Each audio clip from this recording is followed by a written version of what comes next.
राहुल गांधी के हेलीकॉप्टर की चेकिंग की तस्वीरें सामने आई हैं।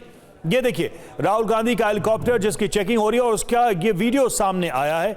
लगातार हेलीकॉप्टर और बैग की चेकिंग के मुद्दे इस वक्त महाराष्ट्र की राजनीति में छाए हुए हैं। अब ये जो तस्वीर सामने आई है राहुल गांधी के हेलीकॉप्टर उनके चॉपर की चेकिंग का, ये वीडियो सामने आया है। चुनाव में लगातार ऐसी खबरें सामने आती रही, हालांकि हर दल के नेताओं ने इस तरह के वीडियोस जारी किए हैं। इस बीच ये खबर है कि अमरावती में राहुल गांधी के हेलीकॉप्टर की चेकिंग की गई है, जिसकी तस्वीरें सामने आई।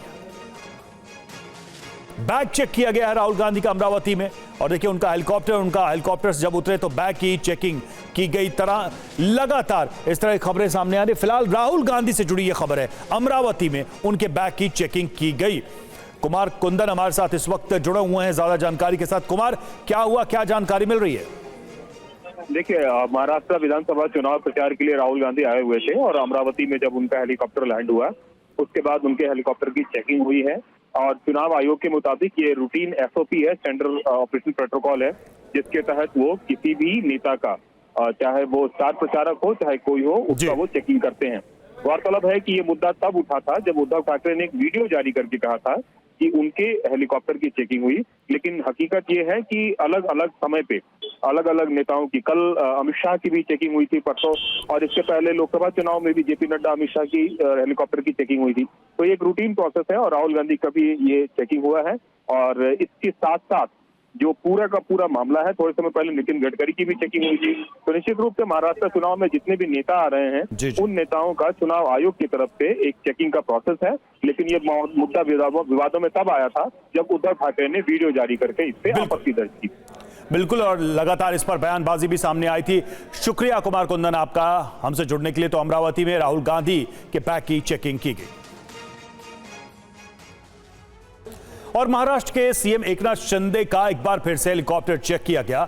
सीएम शिंदे चुनाव प्रचार के लिए ठाणे पहुंचे थे। चुनाव आयोग की टीम ने शिंदे का बैग भी चेक किया। इसके बाद शिंदे दापोली विधानसभा सीट पर जब प्रचार के लिए पहुंचे तो वहां भी हेलीकॉप्टर की चेकिंग की गई। तो देखिए सीएम शिंदे के हेलीकॉप्टर की, उनके बैग की भी चेकिंग की गई और उसकी तस्वीरें भी सामने आई हैं। ठाणे में हेलीकॉप्टर की चेकिंग और दापोली में भी चुनाव आयोग के अधिकारियों ने यह चेकिंग की थी, उनके बैग की चेकिंग की गई थी।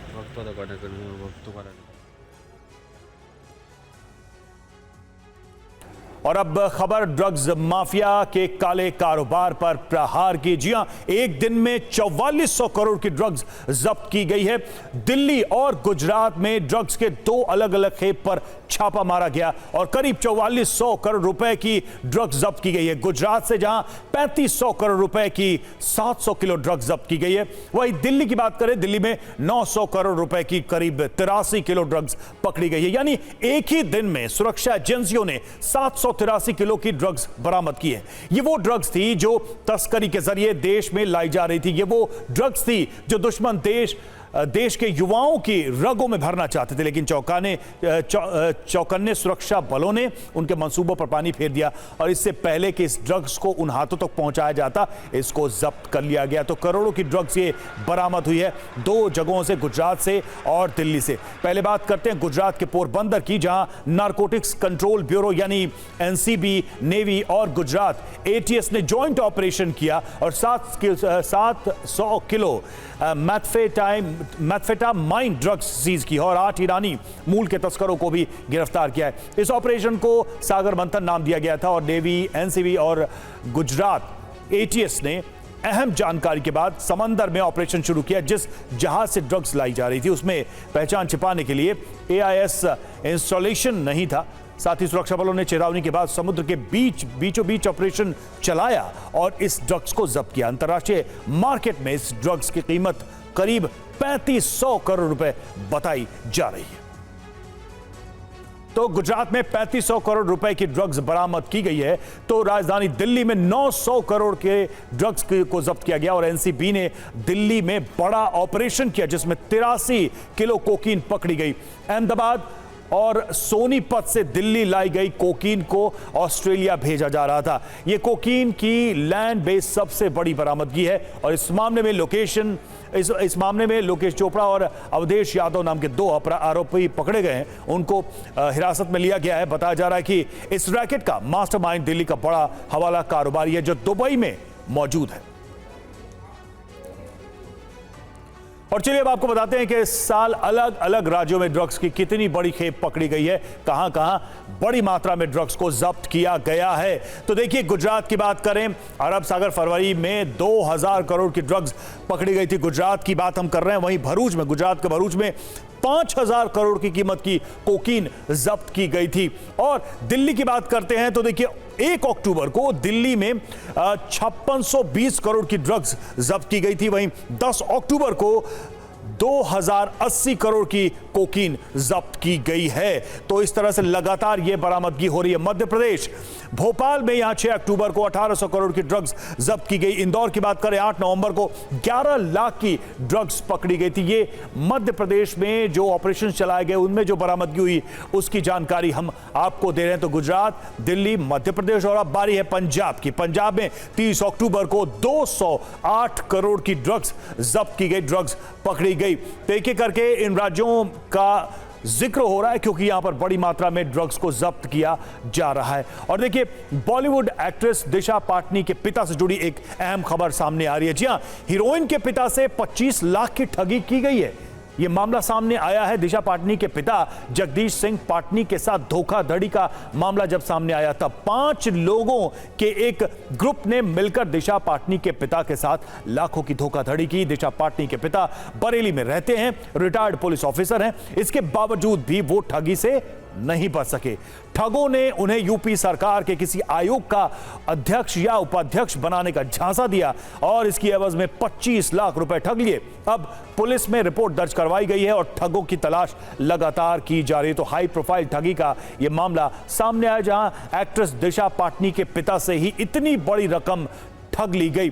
और आपको बता दें कि बरेली के सिविल लाइंस एरिया में रहने वाले जगदीश पाटनी ने अपनी शिकायत में बताया कि उनकी शिवेंद्र प्रताप सिंह से निजी तौर पर काफी अच्छी पहचान थी। उन्होंने ही दिशा पाटनी के पिता को दिवाकर गर्ग और आचार्य जयप्रकाश नाम के शख्स से मिलवाया। आरोपियों ने यह दावा किया था कि उनके राजनीतिक कनेक्शन काफी अच्छे हैं और साथ ही उन्हें यह विश्वास दिलाया कि उन्हें सरकारी आयोग में अध्यक्ष या उपाध्यक्ष की पोजीशन दिला दी जाएगी। दिशा पाटनी के पिता का विश्वास जीतने के बाद उनसे 25 लाख रुपए की डिमांड की गई, जिसमें से 5 लाख रुपया कैश और 20 लाख रुपए 10 अलग अलग बैंक के अकाउंट्स में ट्रांसफर कराए गए। 25 लाख मिलने के बाद 3 महीने तक जब कोई काम नहीं हुआ तो जगदीश पाटनी ने आरोपियों से अपने पैसे वापस मांगे तो उन्हें धमकियां दी जाने लगी। इसके बाद जगदीश पाटनी की तरफ से एफआईआर दर्ज करवाई गई।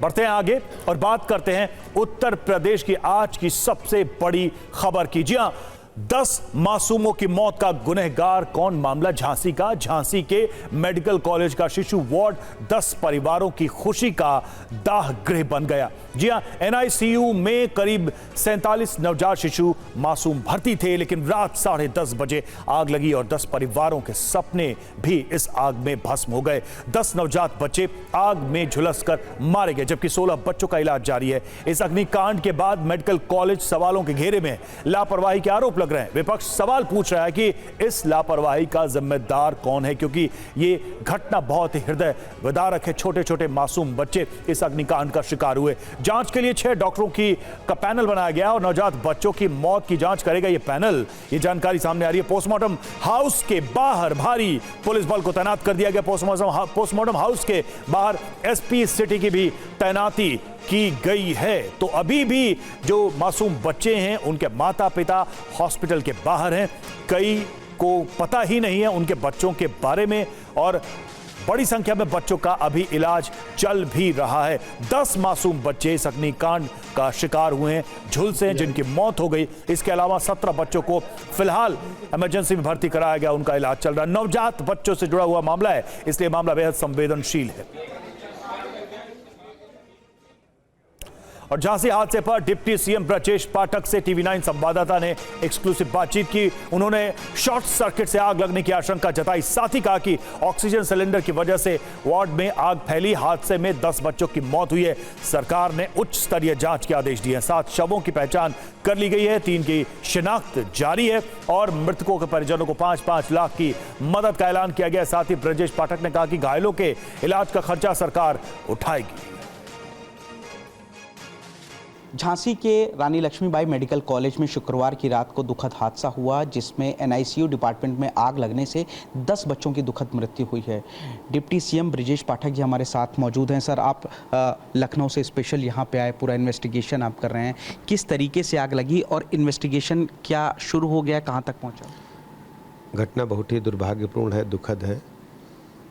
जब मैं मौके पर पहुँचा तो लोगों से जो बातचीत की हमने, चिकित्सकों से, पैरामेडिकल स्टाफ से, नर्सेस से, परिजनों से, तो प्रथम दृष्टया लोगों का मानना है कि इलेक्ट्रिक शॉर्ट सर्किट की वजह से दुर्घटना हुई है। ऑक्सीजन कंसंट्रेटर लगा था, उसमें इलेक्ट्रिक शॉर्ट सर्किट हुआ। फिर वो नर्स ने जैसे ही उसको प्लग निकाला, वो ऑक्सीजन के सहारे पूरे वार्ड में आग फैल गई, जिससे दुर्घटना हुई है। कुल 49 बच्चे थे उस समय वार्ड में, उसमें से 10 बच्चों की आकस्मिक मृत्यु हुई है। 7 बच्चों की आइडेंटिफिकेशन कर लिया गया है। 3 बच्चों की शिनाख्त नहीं हो पा रही है। उनके मोबाइल स्विच ऑफ है उनके परिजनों के, तो उनके घर पर मैसेंजर हमने भेजा है कि जैसे उनको वास्तविक स्थिति का पता लगाया जा सके, उनके शवों को हम सौंप सकें। मृतकों के परिजनों को, मृतक बच्चे जो हैं उनके परिजनों को 5-5 लाख रुपए की तत्काल आर्थिक सहायता दी गई है।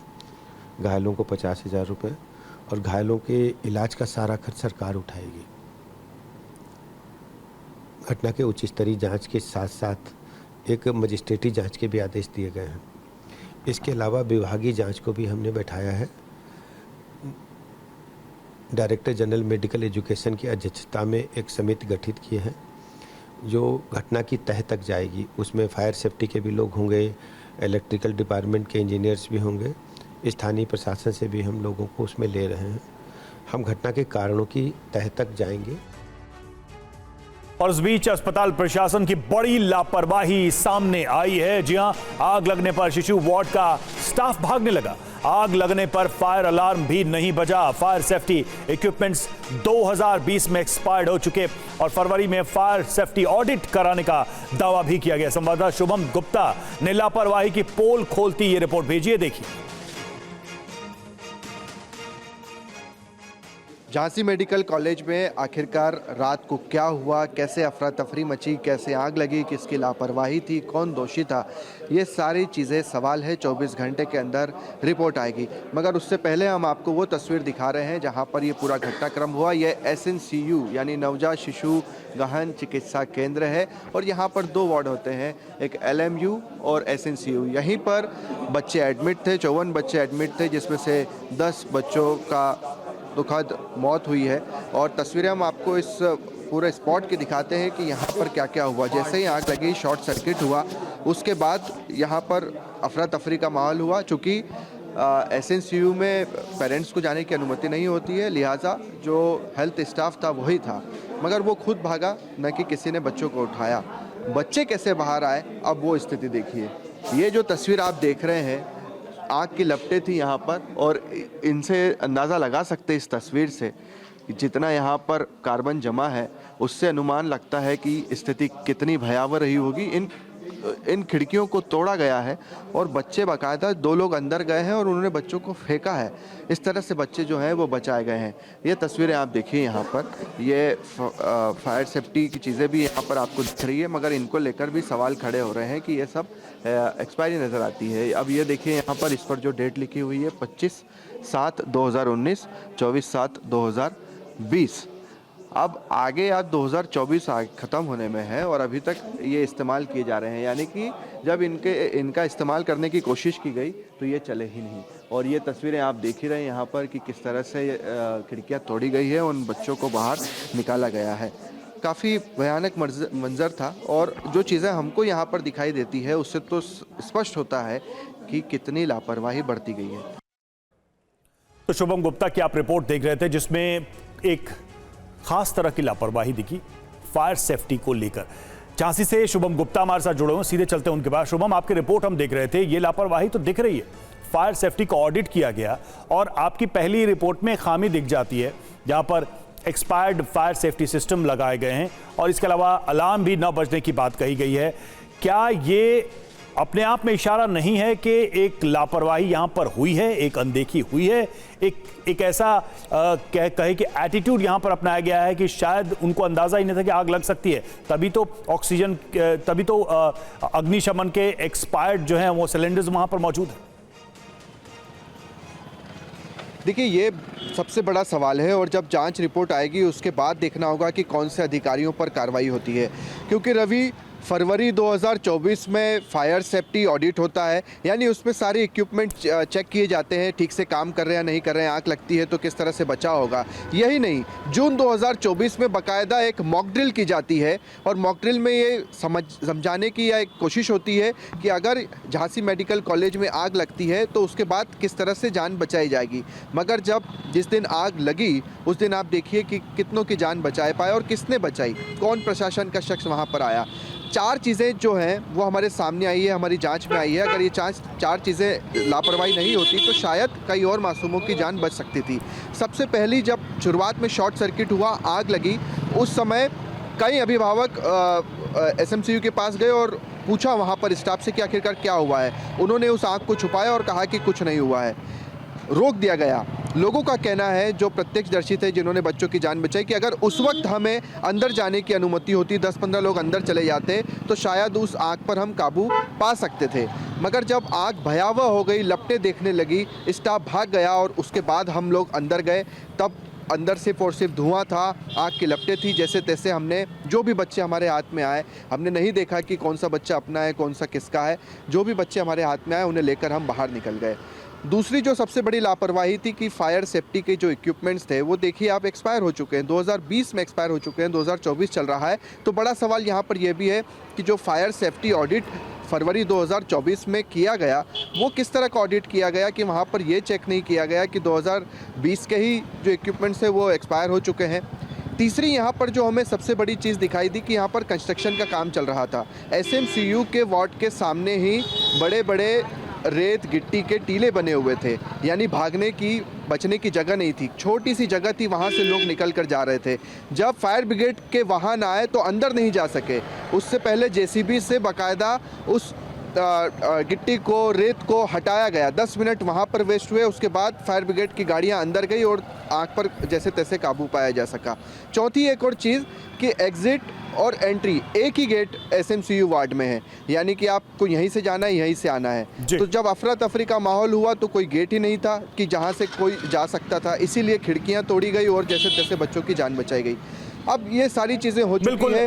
आपकी रिपोर्ट में भी ये सारी खामियां दिखाई दे रही है। अब सवाल ये है कि जो जांच चल रही है, जो अधिकारी हैं, क्या उनको ये खामियां दिखेंगी और क्या लापरवाही सामने आएगी जांच में, ये बात तो रिपोर्ट आने के बाद पता चलेगी। लेकिन जिन 10 बच्चों की जान चली गई है उसे अब कोई वापस नहीं ला सकता। बहुत बड़ा सवाल है फायर सेफ्टी को लेकर। शुक्रिया शुभम आपका। और देखिए, झांसी अग्निकांड की जांच जारी है। पुलिस ने डेटाबेस तैयार किया है, डेटाबेस में सभी बच्चों की जानकारी रखी गई है। झांसी की कमिश्नर कर रहे हैं रिपोर्ट तैयार। झांसी की SSP सुधा सिंह से बात की संवाददाता पुनीत शर्मा। ये क्राइम सीन को रिविजिट किया गया है और उसमें जो भी तथ्य कल से हम लोग देख रहे हैं इसको, और जो भी तथ्य प्रकाश में आएंगे उसको हम लोग अपने इन्वेस्टिगेशन या इंक्वायरी में इसको इंक्लूड करेंगे। कुछ परिवारजनों का आरोप है कि उनके बच्चे अभी तक नहीं मिल पा रहे हैं, प्रशासन से मदद की उम्मीद लगा रहे हैं वो।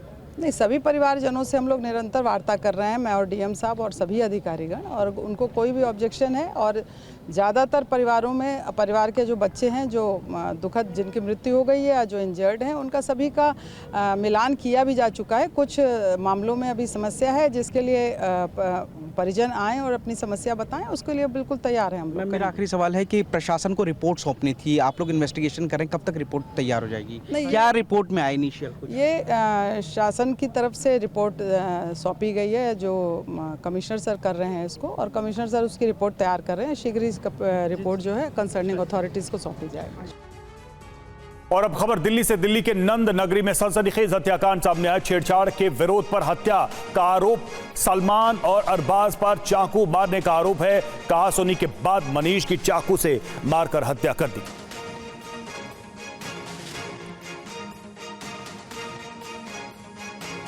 तो दिल्ली के नंद नगरी में ये चाकू से हत्या का मामला सामने आया। और दिल्ली के नंद नगरी में हुआ क्या था ये भी देखिए। क्या था ये पूरा मामला जिसकी वजह से ये स्थिति बनी और इस हत्याकांड को अंजाम दिया गया। पुलिस को शिकायत देने वाले कृष्ण कुमार का क्या दावा है ये भी देखिए। सलमान अरबाज, दो नाम सामने आए हैं। सलमान अरबाज नाम के दो लड़के छेड़खानी कर रहे थे और दोनों लड़कों को छेड़खानी से रोका और घर जाने को कहा। आधे घंटे बाद सलमान अरबाज की कृष्ण कुमार के भतीजे से लड़ाई हुई। अरबाज ने मनीष को पकड़ा। सलमान ने चाकू से उस पर वार किए। चाकू के हमले में गंभीर रूप से घायल मनीष की मौत हो गई। तो छेड़छाड़ का विरोध कितना महंगा पड़ा। दिल्ली में ये स्थिति है और दिल्ली में जिस तरह से अपराध के मामले सामने आए हैं उसने भी कई सारे सवाल खड़े किए। संवाददाता विवेक शर्मा दिल्ली के नंद नगरी में पीड़ित मनीष उर्फ राहुल के घर पहुंचे और वहां से ये रिपोर्ट भेजी है। देखिए, इस वक्त हम ठीक उसी जगह पर मौजूद है जहां पर इस शख्स की हत्या की गई है और आप देख सकते हैं तस्वीरों में कि परिवार वालों का रो रो कर बुरा हाल है। घर में मातम का माहौल है। आसपास के इलाके के लोग भी यहां पर इकट्ठा हो चुके हैं। तस्वीरों में देख सकते हैं कि मृतक राहुल की मां जो है वो आपको तस्वीरों में नजर आएंगी। दो छोटे छोटे मासूम बच्चे राहुल के थे और जो आरोपी थे उन्होंने बेरहमी से चाकू मारकर राहुल की हत्या कर दी थी। आप देख सकते हैं कि जो माँ है वो आपको रोती हुई तस्वीरों में नजर आएंगी। रोती बिलखती माँ जो है इंसाफ की मांग कर रही हैं। पत्नी बेसुध हैं और साथ ही जो आसपास के लोग हैं वो भी काफी परेशान हैं और इस वारदात के बाद काफी सवाल खड़े करते हुए नजर आ रहे हैं। इस वक्त राहुल की मां से सीधे बातचीत करते हैं। कितने बजे के आसपास की बात थी, क्या हुआ था? जरा गलियां जे रही पीछे, इस गली में लड़कियों को छेड़ रहे थे, लड़की को। अब उसने बच्चों ने मना करी थी, नहीं माने, हट जा के हट लड़कन से जूझ पड़े। वो फिर राहुल हमारा रफे दफे करके करे, चलो भाई कोई बात नहीं है, यार दोस्त है, चलो चलो। वो छोड़े आयो, माँ तक गयो, लेके ऐसे गले में डाल के छोड़ा है। वो जो लड़ाई कर रहा था, लड़की को छेड़ रहा, वो छोड़े, भाई छोड़ो, लड़ाई बड़ाई मत करो, छोड़ो। दारू पी रखी थी उन्होंने। फिर जाते राहुल के चलो मान गए, दीदो पकड़ के हट जे मांगा हुए पलंग पार्क में खाना वाना खा के टहलवे जातो रोजबाग में टहलवे गया तो मैं आके घेर लिया, सबने चाकू तो कूद दिया। हालात बद से बदतर हैं क्योंकि इनका कहना है कि अक्सर यहाँ पर जो है क्रिमिनल एक्टिविटीज होती रहती हैं। आप क्या कहेंगे? मेरी बेटी है ये, मेरी बेटी को इंसाफ दिलवाओ बस, और मैं कुछ नहीं चाहती। मेरी बेटी को इंसाफ चाहिए। तो दिल्ली में छेड़खानी का विरोध करने पर चाकू से गोदकर हत्या कर दी गई। आगे बढ़ते बात करते हैं यूपी के 9 सीटों पर होने वाले उपचुनाव की। यूपी में 9 सीटों पर हो रहे उपचुनाव में सभी राजनीतिक दलों ने अपनी पूरी ताकत झोंक दी है। मुरादाबाद की कुंदर की विधानसभा सीट पर भी उपचुनाव होने वाला है। टीवी 9 संवाददाता गौरव अग्रवाल वहां मौजूद है। सीधे चलते हैं उनके पास, जानते हैं कुंदर की विधानसभा सीट का हाल। नमस्कार, स्वागत है आप सभी का उत्तर प्रदेश के मुरादाबाद में, जहां कुंदर की विधानसभा पर होना है उपचुनाव। और हम इस वक्त अपने इस चुनाव यात्रा के दौरान पहुंचे हुए हैं कुंदर की विधानसभा के में, जहां पर हमारे साथ इस वक्त देखिए कुंदरकी के लोगों का एक बड़ा जमावड़ा। एक बार जोरदार तालियां हो जाएं कुंदरकी के लोगों की तरफ से। ये कुंदरकी के लोग हैं जो तैयार हैं आज अपने मन की बात हमारे कैमरे पर कहने के लिए। ये कुंदरकी के लोग हैं जो बताने के लिए तैयार हैं कि उत्तर प्रदेश की जो 9 सीटों पर विधानसभा उपचुनाव होना है उसमें से इस सीट पर आखिर क्या है यहाँ का मिजाज। और इससे पहले मैं इन लोगों से पूछूं, आप लोग तैयार हैं? जवाब देने के लिए तैयार हैं? जोर से बोलिए, तैयार हैं? चलिए तैयार है तो इनसे बात करते हैं। मेरे साथ इस वक्त मोहम्मद रफ़ी हैं बीजेपी से, एक बार जोरदार स्वागत हो मोहम्मद रफ़ी का। सलाउद्दीन मंसूरी हैं समाजवादी पार्टी से, जोरदार स्वागत। अदील अलवी हैं AIMIM से, एक बार इनका भी जोरदार स्वागत हो। और उस्मान सैफी हैं आज़ाद समाज पार्टी से, उनका भी जोरदार स्वागत हो। तो देख सकते हैं आप यहाँ पर कैंडिडेट के नाम का और पार्टी के नाम का यहाँ पर अब जोर शोर से जयकारा भी लग रहा है। लेकिन एक बार जरा बात करते हैं मोहम्मद रफ़ी से। मोहम्मद रफ़ी, यहाँ पर मुस्लिम बहुल सीट में एक हिंदू कैंडिडेट, बाकी सब मुस्लिम, जीतेगी बीजेपी? भाजपा 100% जीतने जा रही है। ये पहली सीट होगी उत्तर प्रदेश उपचुनाव की जो भारतीय जनता पार्टी सबसे पहले 23 तारीख को जीतेगी, क्योंकि इतिहास रचने जा रहा है अल्पसंख्यक समुदाय। आज तक इस समाज को हमारे ही भाइयों ने लूटा है, हमें ही यतीम कर दिया, ऐसा कर दिया ऐसा अनाथ होते हैं। इस विधानसभा को सिर्फ उन्होंने अपने परिवार के बीच में ही विकास किया और इस विधानसभा को यतीम करके रख दिया। सरकारी योजनाएं जो परिवार खा गया हो वो जनता का क्या विकास। सलाउद्दीन साहब क्या कह रहे हैं, सुन रहे हैं आप? कह रहे हैं कि मुस्लिमों ने ही, मुस्लिम माहौल इस सीट को यतीम कर दिया और बीजेपी जीतेगी। एक मुस्लिम नेता कह रहा है बीजेपी की तरफ से। समाजवादी पार्टी ने आज तक विकास की बात करी है और रोजगार देने की बात करी है, ना कि झूठे वादे करने की बात करी है। आज तक बीजेपी झूठे वादे करते आई है। 15 लाख का वादा किया था वो भी झूठा साबित हुआ। 2 करोड़ नौकरियां देने का वादा किया था वो भी झूठा साबित हुआ। और समाजवादी पार्टी जिस तरीके से विकास की बात करने की बात की है उसका विकास भी करके दिखा दिया। आज किसी से छुपा नहीं है, ढका नहीं है, सबके सामने है खुला विकास। और समाजवादी पार्टी कह रही विकास किया, आप कहाँ हैं? 2017 से पहले इनकी जो नौकरियों की बात थी, आजम खां और अखिलेश यादव जो लिस्ट फाइनल करते थे वही बच्चे रोजगार पाते थे। उत्तर प्रदेश में किसी की हिम्मत नहीं थी। आज सिलेक्शन बिना भेदभाव के होता है। आज गरीब बच्चा हो, अल्पसंख्यक हो, जैन हो, पारसी हो, ईमानदारी से उसका सरकारी नौकरियों में नंबर आता। अच्छा ठीक है, ये तो बीजेपी और समाजवादी पार्टी के नेता आपस में बात कर रहे हैं। AIMIM यहाँ से चुनाव लड़ रही है और विपक्षी आपको बीजेपी की बी टीम कहते हैं, तो यहाँ भी वही काम कर रहे हैं क्या आप? असल में विपक्षियों के पास होमवर्क नहीं होता है। ये कहते हैं कि हम रोजगार देते हैं, हम मुसलमानों का पॉलिटिकल पेट्रोनेज करते हैं, उनको संरक्षण देते हैं। इनसे पूछिए जो समाजवादी पार्टी के प्रवक्ता हैं कि 2012 से 17 तक की समाजवादी की सरकार थी, इसी 100 किलोमीटर दूर पे मुजफ्फरनगर दंगा हुआ था, गए थे ये? इनसे पूछिए। और अपर्णा यादव ये कह रही है जो समाजवादी परिवार वो जो कह रहे हैं उस पर आप खुश हो रहे हैं? हम इसलिए खुश हो रहे हैं क्योंकि 2017 से पहले मुजफ्फरनगर में मुसलमान क्या कह रहे हैं? देखिए, दंगे वाली पार्टियां जो थी, जो दंगा कराती थी, वो आज सत्ता में बैठ के भी दंगा कराती। अरे तो आप क्यों नहीं गए वहाँ पे? हैं? क्या कह रहे हैं? बहराइच देखिए आप, किसकी सरकार में हुआ? भाजपा की सरकार है। वो कह रहे हैं मुजफ्फरनगर में नहीं गए समाजवादी दंगे के बाद। हम गए थे, बिल्कुल गए थे, लोग पूरी तरीके से लोगों की मदद करी। 50,000 लोग कैंपों में रहे। अखिलेश यादव बुलडोजर चला देते हैं।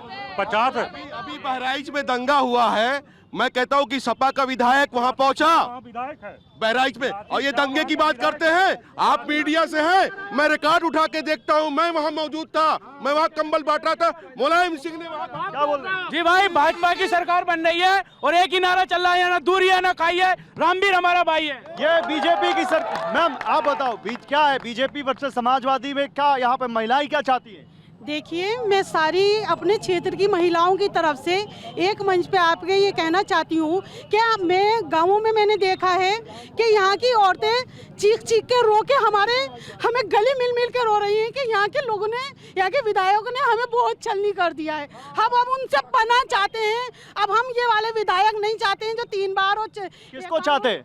हम रामवीर को चाहते हैं। ठाकुर रामवीर जो है वो मुसलमानों के मसीहा हैं और ठाकुर रामवीर मुसलमानों के मसीहा ये कह रही है। पूरी भाजपा सरकार में इनसे पूछिए कि एक भी मुसलमान विधायक MP है इनका बीजेपी का?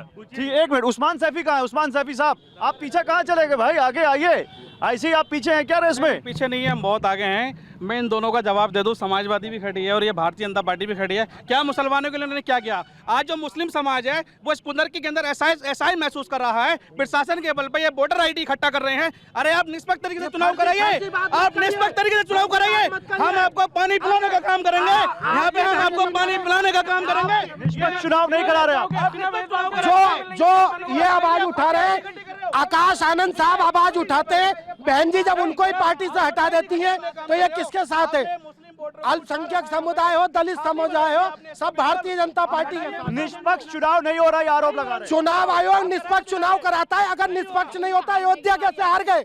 मुरादाबाद में लोकसभा कैसे हार गए? निष्पक्ष चुनाव हो रहा है। ये जो अभी भाजपा के प्रवक्ता बता रहे थे, भाजपा के हमारे साथी बता रहे थे कि बिना भेदभाव नौकरी दे रहे हैं। अभी जो 69,000 शिक्षक भर्ती हुई है, 18,988 पदों पर SC ST OBC के लोगों की बेईमानी हुई, जिसको हाईकोर्ट ने भी सही माना, तो ये निष्पक्षता कहाँ रही? अच्छा, निष्पक्षता कहाँ रही? इस पर एक सवाल अभी मैं और लूंगा, लेकिन और लोगों से बात हो जाए। यहाँ का मुद्दा क्या है? मुद्दा ये है, अभी मेरे बड़े भाई कह रहे सलाउद्दीन भाई का विकास नहीं हुआ, वो कह रहे विकास नहीं हुआ।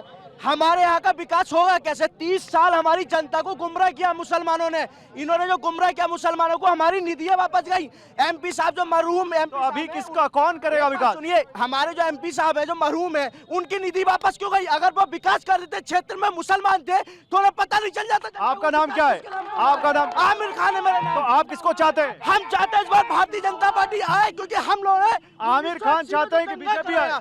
1980 में जो मुरादाबाद में दंगा कराए इनकी गठबंधन सरकार ने, वो क्या कहेंगे? ठीक है, और आप लोग क्या चाहते हैं बताइए? यहाँ मुद्दा क्या है? यहाँ मुद्दा सिर्फ एक है, विकास मुद्दा। यहाँ पे कॉलोनी ले लीजिए, घर घर जल की सुविधा ले लीजिए, जितना भी विकास हुआ है केवल भारतीय जनता पार्टी में हुआ है। भारतीय जनता पार्टी भैया कौन जाएगा? किसका नाम चल रहा है? किसका नाम चल रहा है? रामवीर सिंह। रामवीर सिंह, केवल रामवीर सिंह। हाँ जी, केवल रामवीर सिंह। और कोई नहीं यहाँ पे? बताइए। इस बार जो है 29 विधानसभा में जनता की यही पुकार है कि रामवीर सिंह अब की बार है। भैया मैं सबसे पहले तो ये बताना चाह रहा हूँ, यहाँ पे बहुत सम्मानित लोग खड़े हैं, मुझे किसी मतलब नहीं है, मैं स्टूडेंट हूँ, स्टूडेंट की बात करने के लिए आया हूँ। यहाँ पे कोई डिग्री कॉलेज अच्छा नहीं है, यहाँ पे कोई खेल का ग्राउंड नहीं है, यहाँ पे अच्छी शिक्षा नहीं है, यहाँ पे टिंगरपुर रोड का मार्ग देख लीजिए। और बात करते हैं बीजेपी की, सपा की, सर कोई नहीं है स्टूडेंट का और ना गरीबों का ना। और यहाँ पे मैं एक बात और बताना चाहूँ, कोई नहीं है स्टूडेंट का, गरीबों का एक बात कोई नहीं है। एक बात सुन लीजिए, एक बार लास्ट बात सुन लीजिए। हमें ऐसा विधायक चाहिए जो विधानसभा में सीना तान के हमारी कुंदर की वासियों की आवाज उठा सके, हमारे कुंदर वासियों का मुद्दा उठा सके। और मैं ये एक बात और बोलो भैया बोलो। लास्ट कुंदर की जनता ने बिल्कुल मन बना लिया है, यहाँ पर बदलाव चाहती है। यहाँ पर जितने भी प्रत्याशी रहे हैं, समाजवादी का रहा हो या बीएसपी का रहा हो, यहाँ पे बीएसपी के एक मंत्री और विधायक रहे हैं हाजी अकबर हुसैन, कुंदरकी से लेके जलालपुर के वो रहने वाले हैं, कुंदरकी से जलालपुर के वो रहने वाले हैं। उन्होंने सिर्फ अपना फायदा सोचा और अपना। बोलो भैया, और क्या बोला चाहते हो? आप बोलो मैडम। दूरी है ना खाइए, ठाकुर रामवीर हमारा भाई है, हमारा रामवीर भाई। अभी नारेबाजी नहीं। बताओ भैया। ठाकुर रामवीर सिंह जी जो हैं बगैर विधायक हुए भी लोगों की समस्याओं का निवारण करते हैं, इसलिए ठाकुर रामवीर सिंह जी जीत रहे हैं। मेरा बीजेपी के जो नेता है उनसे एक सवाल है। आप कह रहे हैं मुस्लिमों ने बिल्कुल ठान लिया है कि बीजेपी के प्रत्याशी जो कि इकलौते हिंदू हैं रामवीर सिंह, उनको जिताएंगे, लेकिन बीजेपी के जो आपके प्रदेश के सबसे बड़े लीडर हैं वो तो हिंदू मुस्लिम का बंटवारा करते हैं। वो कहते हैं बटोगे तो कटोगे, एक रहोगे तो सेफ रहोगे। नारे को आपने गलत सोच लिया ना। उन्होंने कहा है कि एकता में ही अखंडता है, एक रहोगे तो भारत सुरक्षित रहेगा। वो भारत से जो प्रेम करता है उनसे कह रहे हैं। नहीं, बटोगे तो किससे कटोगे? नहीं, वो नारा गलत है। गलत है? आप कह रहे हैं आपके नेता का नारा गलत है? नहीं, वो सही है। उनका नारा ये है कि भारत में जितने भी भारत से प्रेम करते हैं वो सब एकजुट होकर रहे। अगर आप बटोगे तो बांग्लादेश जैसी स्थिति हो जाएगी। पाकिस्तान या कब्रिस्तान, मुल्ले मारे जाएंगे, ये सब तो इन्हीं की पंचलाइन है, इनकी पंचलाइन है। भाजपा सर अगर इतनी ईमानदार है, 10 साल नरेंद्र मोदी की सरकार केंद्र में, उत्तर प्रदेश का मुख्यमंत्री 7 साल से, क्या सिर्फ एक विधायक का पाने के लिए तब यहाँ पे वो होगा, तरक्की होगी? झूठ बोल रहे हैं।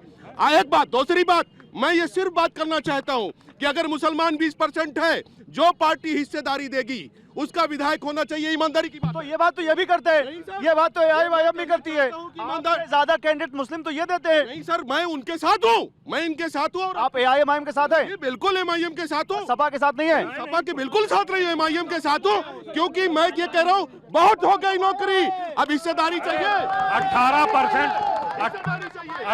18% का इन्होंने मैनिफेस्टो में वादा किया। 2012 से 17 तक इनकी सरकार है, पूछिए 18%। क्या कह रहे हो भैया? आगे आओ, क्या कह रहे हो? सपा खत्म हो गई। अरे ये सामने खड़े। बहराइच में दंगा हुआ, यासिर शाह इसका विधायक भाग गया बहराइच छोड़ के। सपा खत्म है। सपा के पास किसी भी ये आजम खान नहीं। मैं एक लाइन बता, एक मिनट रुक जाओ। सपा खत्म हो गई आपके सामने बोल रहे हैं। एक मिनट, सपा खत्म हो गई आपके सामने बोल रहे हैं। बीजेपी, अरे बोलने दो।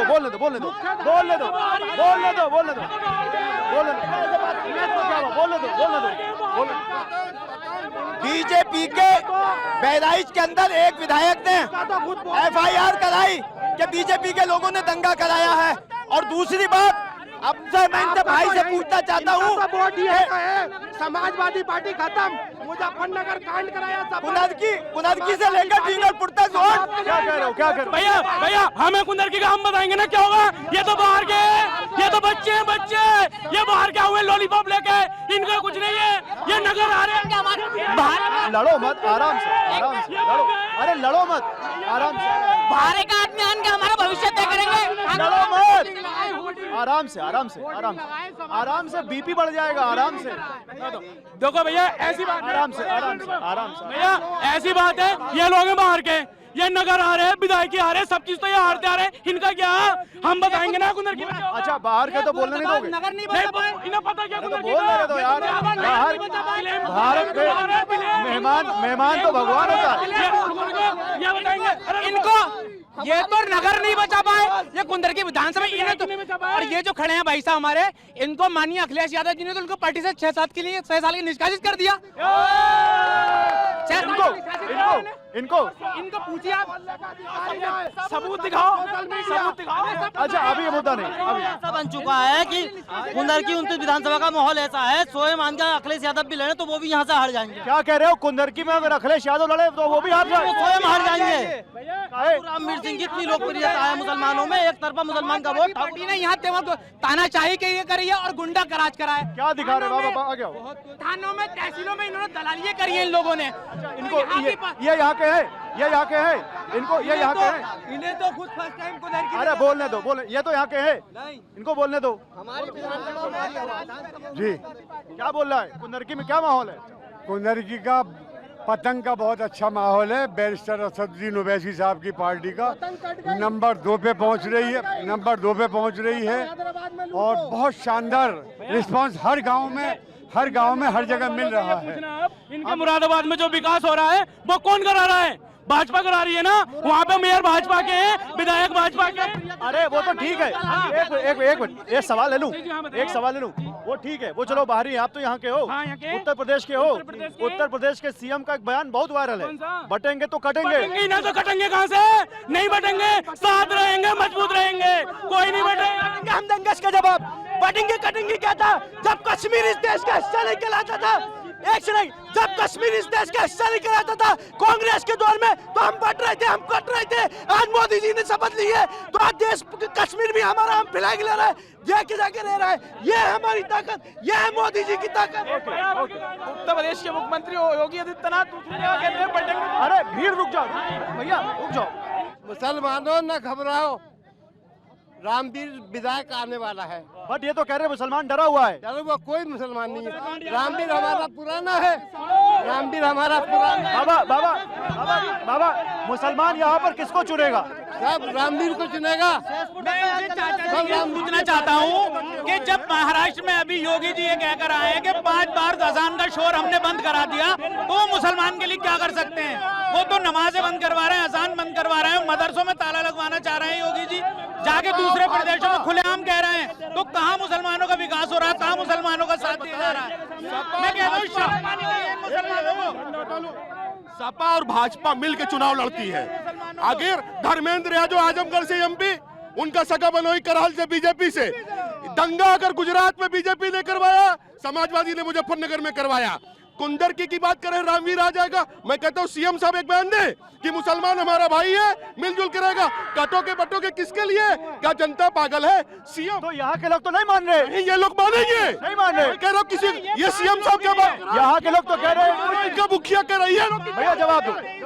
ऐसा है, ये लोग अभी हवाई बात कर रहे हैं। यहाँ पे मूल सुविधाएं और उत्पीड़न हमने सहा है, हमने झेला है। मुख्य धारा से अगर किसी पार्टी ने जोड़ा है तो भारतीय जनता पार्टी ने हमें जोड़ा है। बिना भेदभाव के हर योजना का लाभ मुसलमान यहाँ लेता है, तो भारतीय जनता पार्टी की देन है। इन्होंने लूटा है दलालों ने, समाप्तवादी पार्टी। वो दिखाओ, उधर दिखाओ, उधर दिखाओ। आप देखिए इधर, ये बीजेपी और आगे के झंडे। यहाँ पे मुसलमान आबादी ज्यादा है, कुंदरकी में मुसलमान आबादी ज्यादा है। यहाँ पे सुविधा मिल रही है सबको बराबर। के नाम पे होगा भाई, पहले बोल लेते एक मिनट। भाई यहाँ पे कुंदरकी में आबादी मुस्लिमों की ज्यादा है, सरकारी योजना आ रही है मुसलमानों। वो कह रहे हैं मुसलमान डरा हुआ है। अरे मुसलमान कब डरता है? मुसलमान नहीं डरता, मुसलमान नहीं है। भरम फैला रहे बाहर से आन के, ये कौन है? 30 साल तक भरम फैलाया है, जिससे मुसलमान डरता है। आप कौन है, हिंदू मुस्लिम? मैं मेरा नाम हाजी इमरान खान है। तो वो कह रहे हैं AIM के लोग मुस्लिम डरा हुआ हम अगर मुसलमान, आप यहाँ काउंट कर लीजिए कितने मुसलमान हैं कितने हिंदू हैं। यह ठाकुर रामवीर सिंह ऐसे व्यक्ति हैं जो सारे समाज के साथ लोग लगे। तो मुस्लिम तो कभी बीजेपी को चुनता नहीं, आज को चुन रहा है। विकास परिवर्तन ठाकुर रामवीर सिंह ऐसे इधर आओ, थोड़ा आगे आओ।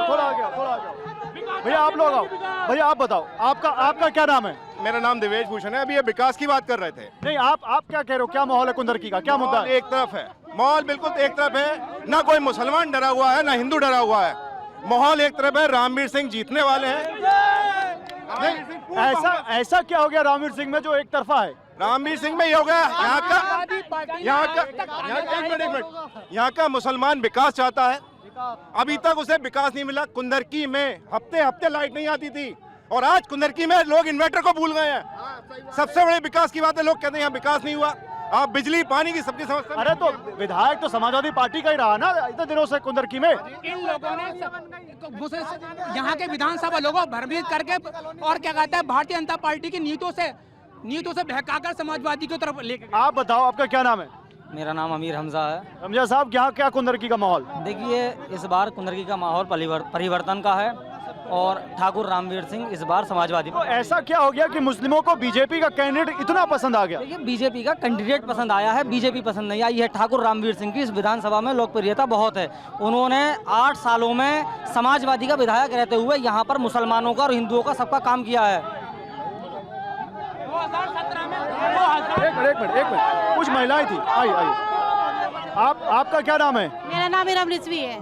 क्या नाम है? इरम रिजवी साहब, आपको क्या लगता है कुंदरकी में महिलाओं के लिए कौन सी पार्टी ज्यादा बोल रही है, मुद्दा उठा रही है?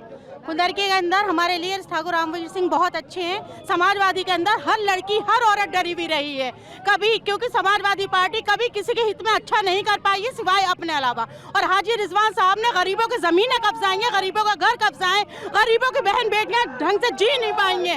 बात खत्म नहीं होगी, बात करते जाइए, बात होती जाएगी। राशन आएगा, आरक्षण आएगा, बटेंगे तो कटेगा आएगा, हिंदू मुस्लिम आएगा, समाजवादी पार्टी आएगी। लेकिन ये है करंट, ये है यहाँ के लोगों में राजनीतिक जागरूकता, किस तरह से वो यहाँ पर बाय इलेक्शन में भी बिल्कुल नॉर्मल चुनाव की तरह माहौल बना कुंदरकी में। आप मेरे पीछे देख सकते हैं। कैमरा सहयोगी हरीश के साथ गौरव अग्रवाल, TV9 भारतवर्ष, कुंदरकी, मुरादाबाद।